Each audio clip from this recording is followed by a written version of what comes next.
வணக்கம். இன்றைய செய்தியாக நான் சொல்ல விரும்புவது, நமது வாழ்க்கை என்பது எளிதானது கிடையாது. எல்லாருக்குமே அது தெரியும். வாழ்க்கை என்பது மிக எளிதானது கிடையாது. சவால்கள் நிரம்பியது. அந்த சவாலை சமாளித்து தான் நம்ம வாழ்க்கையில் முன்னேறி வர வேண்டும். அப்போது நம்ம எந்த முயற்சியை எடுக்கிறோமோ அதை தொடர்ந்து முனைப்போடு செயல்படுத்த வேண்டும். எந்த இடத்துலையும் நம்ம துவண்டு விடக்கூடாது. அப்போ என்ன செய்யணும்? Don't give up. எந்த நிலையிலும் உன்னுடைய முயற்சிகளை விட்டு விடாதே. அது தொடர்ந்து கொண்டே இருக்க வேண்டும். ஒரு சின்ன உதாரணம், எவரெஸ்ட்டுக்கு போகிறோம் அப்படின்னா அவ்வளவு எளிதாக எவரெஸ்ட்டில் ஏற முடியுமா? கண்டிப்பாக முடியாது. பனி -டிகிரியில் இருக்கும், சில்னஸ் அதிகமாக இருக்கும், மூச்சு விட திணறுவோம். உயரத்தில் ஏறும் பொழுது நமக்கே பயமாக இருக்கும்.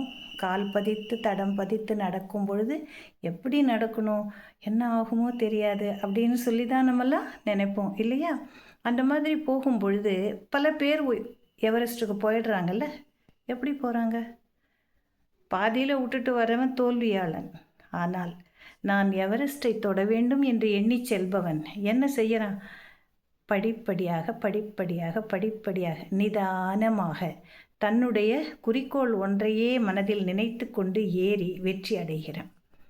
வெற்றி என்பது ஒரே இரவில் கிடைக்காது. இது சினிமா கிடையாது, சூரிய வம்சம் மாதிரி கிடையாது. ஒரு பாட்டு பாடி இந்த 2 நிமிஷத்தில் அப்படியே அழகாக எல்லாம் வந்துடும்னா அது ஒரு கனவு, அவ்வளவுதான். ஆனால் உண்மையான வாழ்க்கையில் இது நடக்காது. மிக மெதுவாக படிப்படியாக நிதானமாக நாம் என்ன செய்யணும்? நமது குறிக்கோள் ஒன்றையே மனதில் வைத்து முயற்சிகளை தொடர்ந்து செய்து கொண்டே நடந்து கொண்டே போக வேண்டும். அப்படி போனோன்னா வெற்றி கண்டிப்பாக நம் வசப்படும். அப்படிப்பட்ட வெற்றி தான் நமக்கு மிகுந்த சந்தோஷத்தை கொடுக்கும். பின்னால் எவரெஸ்ட் உச்சியில் போய் நின்று திரும்பி பார்த்தோன்னா நாமளே தட்டி கொடுத்துக்குவோம். ஆஹா, நீ எவ்வளோ தூரம் வந்திருக்க, இவ்வளோ கஷ்டமாக. ஒரு நிமிஷத்தில் அந்த கஷ்டம் என்னன்னே தெரியாது, நமக்கு மறந்துடும். சந்தோஷம் மட்டுமே நிலைத்து நிற்கும். அதை காலங்காலமாக நாம் சுவைப்போம் இல்லையா? அதனால் எந்த காலத்திலும் உங்களுடைய முயற்சிகளை நீங்கள் விட்டு விடாதீர்கள். தொடர்ந்து செய்யுங்கள், நிலையாக செய்யுங்கள். நிலையான வெற்றி உங்களுக்கு கிடைக்கும். அந்த வெற்றி சுவையை நீங்கள் முழுமையாக நிச்சயம் அனுபவிக்க முடியும். கஷ்டங்களையோ அல்லது தடைகளையோ நீங்கள் எண்ணிக்கொண்டு இருந்தால் அது மட்டும்தான் கண்ணில் படும், ஜெயிக்க முடியாது. இப்போ சிறந்த வீராங்கனைகள், சிறந்த வீரர்கள் எல்லாரும் என்ன செய்கிறாங்க?